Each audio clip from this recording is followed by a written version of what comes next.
మానసిక రోగిని ప్రేమించి పెళ్లి చేసుకున్న ఒక డాక్టర్ రోహిత్ అనే రోగిని కూడా ఒకవైపు తన ఆరోగ్యం అంతా కూడా బాగు చేసిన తర్వాత పెద్దల సమక్షంలో తను పెళ్లి చేసుకోవడం అయితే జరిగింది. అతను మెంటలీ ఇన్‌స్టేబుల్ ఉన్నప్పటికీ కూడా అతన్ని క్యూర్ చేసి మరీ పెళ్లి చేసుకుంది. ఎస్ఆర్ నగర్‌లో ఈ ఘటన చోటు చేసుకుంది. ఆహ్, అతి దారుణంగా తను చనిపోవడానికి కూడా ప్రేరేపించారని కూడా తెలుస్తుంది. ప్రస్తుతం మనము ఇక్కడనే ఉన్నాం. ఆ మహిళా డాక్టర్ కూడా ఇక్కడి నుంచే దూకి చనిపోయిందని తెలుస్తుంది. ఆర్ఆర్ హిల్స్ పార్క్ వద్ద 4వ ఫ్లోర్ నుంచి కూడా దూకి చనిపోయింది. ఎగ్జాక్ట్‌లీ తను సైకాలజిస్ట్ అని కూడా తెలుస్తుంది. అంటే ఎగ్జాక్ట్‌లీ డాక్టర్స్ ప్రిస్క్రిప్షన్ లేకపోయినా కౌన్సెలింగ్ చేయడము బంజారాహిల్స్‌లో ఉన్న ఆశా హాస్పిటల్‌లో తను ప్రస్తుతం పనిచేస్తూ ఉంది. ఈ క్రమంలోనే రోహిత్ అన్న వ్యక్తితో కూడా పరిచయం ఏర్పడింది. అతను మెంటలీ ఇల్ స్టేబుల్ ఉన్నాడు. ఎంతో డిప్రెషన్, ట్రామాస్ ఇవన్నీ కూడా క్యారీ చేస్తున్న సమయంలో అతను రోగిగా హాస్పిటల్‌కి రావడం బంజారాహిల్స్ ఆశా హాస్పిటల్‌లో కూడా తను ఇంటర్న్‌షిప్ చేస్తుంది. పూర్తిగా సైకాలజిస్ట్‌గా కూడా తను ఇంటర్న్‌షిప్ చేస్తున్న సమయంలో కూడా తను నీతో ఉంటే బాగుంటాడంటూ కూడా కొడుకు ఎవరైతే రోహిత్ వాళ్ళ తల్లిదండ్రులు చెప్పడము, మీరు బాగు చేయగలుగుతున్నారు. మీ కౌన్సెలింగ్ మా కొడుకుకి నచ్చుతుంది. మీరే చెప్పాలంటూ కూడా అనేక సార్లు కొన్ని ఏండ్ల నుంచి కూడా అతను థెరపీస్ అంటే కౌన్సెలింగ్ క్లాస్‌కి రావడం. ఆ తర్వాత అది కాస్త అతను నేను నిన్ను ప్రేమిస్తున్నాను, పెళ్లి చేసుకోవాలనుకుంటున్నాను అంటూ కూడా రజితకి చెప్పడం జరిగింది. ఈ క్రమంలోనే కొన్ని ఏండ్ల పాటు కూడా వాళ్ళు ఆలోచించి అంటే తను ఆలోచించి సరే చేసుకుంటానన్ను పెద్దలకి చెప్పి మరి అంటే ఒక సబ్ ఇన్స్‌పెక్టర్ కూతురు బషీర్బాగ్‌లో కూడా విధులు నిర్వహిస్తున్న నరసింహ గౌడ్ ఆహ్, కూతురని కూడా తెలుస్తుంది. అతనికి ముగ్గురు పిల్లలు, ఇద్దరు పిల్లలు మాత్రం జర్మనీలో ఉంటారు. ఇద్దరు అమ్మాయిలు, ఒక కొడుకు ఇంకా చిన్న కూతురు జర్మనీలో ఉంటారు. ఇక్కడ మాత్రము పెద్ద కూతురు సైకాలజిస్ట్ అని తెలుస్తుంది. అంటే సైకాలజిస్ట్‌కి, సైకియాట్రిస్ట్‌కి కూడా చాలా తేడా ఉంటది. Psychiatrist proper certified doctor prescription చేయొచ్చు. కానీ సైకాలజిస్ట్‌లు మాత్రం ప్రిస్క్రిప్షన్ మెడిసిన్స్ ఇవ్వడానికి వీల్లేదు. జస్ట్ కౌన్సెలింగ్ ఇవ్వడానికి మాత్రం ఉంది. ఈ క్రమంలోనే రోహిత్‌తో పరిచయం ఏర్పడింది. ఆ తర్వాత తండ్రి ఎంతసేపు అంటే ఒక సబ్ ఇన్స్‌పెక్టర్ ఆఫీస్ పేట్ బషీర్బాగ్‌లో విధులు నిర్వహిస్తున్నాడు.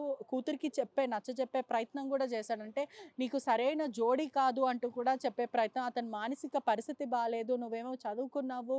ఇతను మాత్రము ఐటీ ఎంప్లాయీ అని చెప్తున్నాడు. నాకు అంతా నచ్చట్లేదు. వద్దు అన్నప్పటికీ కూడా ససైమిరియా అంటూ కూడా ప్రేమించానంటూ తనని ఐ మీన్ ఇష్టపడ్డాను అంటూ కూడా పెళ్లి చేసుకోవడం జరిగింది. ఈ క్రమంలోనే అతని మానసిక పరిస్థితి బాలేకపోయినా క్యూర్ చేసిన తర్వాత మళ్ళీ రొటీన్ లైఫ్‌లో అతను సేమ్ అదే విచ్చలవిడిగా ప్రవర్తించడము, మద్యానికి బానిసవ్వడము, అతను లగ్జరియస్ లైఫ్‌కి తన ఆల్కహాల్‌కంతా కూడా తిన జీతమంతా కూడా ధారపోయడం, అత్తమామలు కూడా ఏమాత్రం తనకి హెల్ప్ చేయలేరు. ఒకవైపు కొడుకుని మందలించడం గానీ, ఇటువంటివి ఏవి చేయకుండా తన డబ్బులు గూడా లాగేసుకునేవాళ్ళు. మామ, అత్తలు గూడా ఆహ్, ప్రస్తుతం రోహిత్ వాళ్ళ తండ్రి క్రిస్టయ్య, వాళ్ళ మదర్ సురేఖ, వాళ్ళ తమ్ముడు మోహిత్ గూడా వేధింపులకి గురి చేశారు. అనేక సార్లు కూడా ఫిజికల్ అసాల్టేషన్ కానీ వేధింపులకు గురి చేసి కొట్టడం, ఆ అమ్మాయిని తిట్టడం, ఇష్టానుసారంగా ప్రవర్తించడం, "నువ్వు దేనికి పనికిరావు.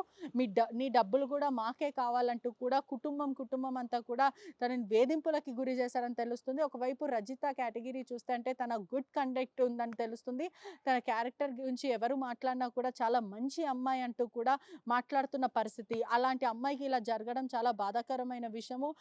మంచిగా చదువుతుంది, హ్యాపీ లైఫ్ ఉంది. అటువంటిది అతనికి లైఫ్ ఇవ్వబోయి తినే లైఫ్ తీసేసుకుందని కూడా స్థానికంగా చెప్తున్న పరిస్థితి. ఇక్కడి నుంచే తను దూకి బలవన్మరణానికి పాల్పడిందని తెలుస్తుంది. ఇక్కడి నుంచే తను ఆత్మహత్య చేసుకుంది. 4థ్ ఫ్లోర్ నుంచి వాష్‌రూమ్ డోర్ ఏదైతే ఉంటదో కిటికీ, ఆ వాష్‌రూమ్ కిటికీ నుంచి ఒక పెద్ద చున్నీ అటు బయట వేసేసి మరి దూకి చనిపోయింది. ఈ క్రమంలోనే బ్రెయిన్ డెడ్ అవ్వడం, హుటాహుటిగా హాస్పిటల్‌కి తీసుకెళ్లడం, అక్కడి నుంచి తనని బ్రతికించడానికి కూడా తల్లి ఇంకా తండ్రి ఇద్దరు కూడా ఎంతో కృషి చేశారు. స్థానికంగా ఉన్న గౌతమి హాస్పిటల్‌కి తీసుకెళ్ళినప్పటికీ కూడా అప్పటికే కూతురు చనిపోయింది అనే విషయం జీర్ణించుకోలేక తండ్రి కూడా ఎంతో రోదిచ్చిన పరిస్థితి. కుటుంబం కూడా మాట్లాడలేని సిట్యుయేషన్‌లోన ఆ రోగిని బాగు చేద్దామంటూ అతనికి ఒక లైఫ్ ఇద్దామంటూ కూడా మా కూతురు అనుకుంది. కానీ మా కూతురే ఇలా అయిపోతదని కూడా మేము గ్రహించలేకపోయాము. అప్పటికే తను గత కొన్ని రోజుల క్రితం కూడా ఎప్పుడైతే జులై 16థ్ కూడా తను బలవన్మరణానికి పాల్పడడానికి ప్రయత్నించింది. టాబ్లెట్స్ అంటే మత్తు టాబ్లెట్స్ వేసుకోవడం జరిగింది. ఈ క్రమంలోనే "నువ్వు మాతోనే ఉండు, ఇంకా వద్దు" అంటూ కూడా మేము ఇదే ఇంటికి ఆర్ఆర్ హిల్స్ పార్క్ దగ్గరికి కూడా మేము ఈ అపార్ట్మెంట్స్‌కి తీసుకొచ్చాం. మాతో పాటు ఉన్నప్పటికీ కూడా వాళ్ళు ఫోన్‌లు చేయడము, అసభ్యంగా మాట్లాడడం, ఫిజికల్ టార్చర్ చేయడం ఇదంతా జరిగినప్పటికీ కూడా తను తట్టుకోలేకపోయింది. తన బలవన్మరణానికి కారణము వాళ్ళే, కుటుంబ సభ్యులే ప్రేరేపించారు. అనేక సార్లు వేధింపులకి గురి చేశారు. ఒక ఆడబిడ్డకి కూడా ఇటువంటి సెక్యూరిటీ లేకపోతుంది. ఒకవైపు అధికంగా కట్నం ఇవ్వమని, డౌరీ ఇవ్వమని వేధిస్తున్నారు. మరోవైపు భర్తలు భార్యలను చంపేస్తున్నారు. భార్యలు భర్తలను చంపేస్తున్నారు. అంటే పెళ్లి అనే ఒక బంధంకి విలువ లేకుండా, మానవత్వం దృక్పథ లేకుండా, హ్యుమానిటేరియన్ గ్రౌండ్స్ కూడా మనుషులు మర్చిపోతున్న పరిస్థితి కనిపిస్తుంది. ఎవరైతే రజిత చనిపోయిన మహిళ ఉందో ఎంతో ప్రయత్నించిందంటే కుటుంబంకి కూడా వాళ్ళకి నచ్చజెప్పే ప్రయత్నం చేసినప్పటికీ తన శాలరీ అంతా కూడా లాగేసుకోవడము, ఇష్టానుసారంగా ప్రవర్తించడం, అసభ్యంగా మాట్లాడడం అదంతా కూడా జీర్ణించుకోలేకపోయింది. కానీ ఏదేమైనప్పటికీ కూడా ఇటువంటివి ఆడపిల్లలు కూడా, మహిళలు కూడా చాలా ధైర్యంగా ఉండాల్సిన పరిస్థితి. అంటే ఒక దగ్గర వర్కౌట్ అవ్వట్లేదు, ఒకవైపు దాంపత్య జీవితం సరిగ్గా నడవట్లేదు అంటే ఖచ్చితంగా ఇంకో జీవితం ఉంది. ఒంటరిగా అయినా బ్రతకొచ్చు. లేదంటే ఇంకొకటి లైఫ్‌లో ఇంకేదన్నా చేయగలుగుతామన్న ఒక ఆ సంకల్పం అనేది ఖచ్చితంగా ఉండాల్సిన పరిస్థితి. అంతేగాని ఓకే, దీనికి సొల్యూషన్ చనిపోవడమే అంటూ కూడా ఈ మధ్య కాలంలో చనిపోవడం, గివింగ్ అప్ లైఫ్ అనేది చాలా ఈజీగా అయిపోతుంది. కానీ that should not be done. చాలా స్ట్రాంగ్‌గా ఉండాలి. అదే కాకుండా గెలిచి పోరాడాలి. ఎదుట వాళ్ళకి కూడా ఐ మీన్ ఫైట్ చేసి కూడా, పోరాడి కూడా సాధించి చూపించాల్సిన పరిస్థితి ఉంది. కానీ ఇటువంటి బలవన్మరణానికి పాల్పడడం అనేది కూడా ఒకవైపు కుటుంబాన్ని కృంగదీసిన పరిస్థితి. అంతా కూడా ఇంత పేరు సంపాదించుకొని భర్త తిట్టాడు, కొట్టాడు అని ఒక ఉద్దేశంతోని చనిపోవడం అనేది కూడా చాలా బాధాకరమైన విషయం. అది కూడా యువతలు ఇటువంటి కాలంలో తను కూడా 25 ఇయర్స్, 27 ఇయర్స్ ఉన్న మహిళ. అటువంటిది యంగ్ స్టార్స్ ఎంతో సాధించారు. తల్లిదండ్రులు కూడా ఎంతో కాయ కష్టం చేసి కడుపు కొట్టుకొని మరి ఇటువంటివి వాళ్ళకి చదివిపిస్తూ ఉంటారు. వాళ్ళు ఒక ప్రయోజకులు అవ్వాలని అనుకుంటూ ఉంటారు. కానీ ఇటువంటి వాళ్ళు జస్ట్ మాటలు మాట్లాడే వాళ్ళు మాట్లాడారు, హర్ట్ చేశారు అని ఒక విధంగా లైఫ్‌ని తీసుకోవడం అనేది చాలా బాధాకరమైన విషయం.